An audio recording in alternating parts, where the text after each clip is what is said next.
So it's the continuation of our previous video, and now it's done with all the new environment creation and with the download work of all dependencies, and we are here. So if you also are till here, then it's good. If you are not, then go here and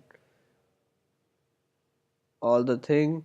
If your environment has been messed up due to some internet error or some other error, or and for any reason, then you can also remove the environment and then redo all that stuff, or just put that folder in some other folder and redo it again. That's the thing.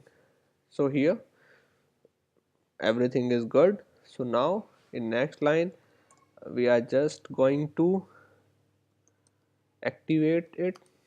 Conda activate. So here we are using conda, and so we are writing this command in this way: conda activate. If we would using normal python environment, then we should use source activate that command. So don't mess up it. We are using a separate environment uh, conda here. That's why the command is it. Otherwise no difference in that and in this.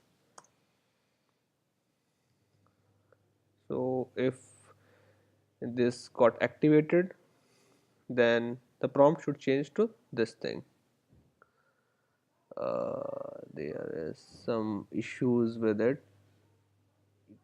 Go active your shell bash bond variant. So give me some time and I would be back once I uh, clear this mess. Thank you.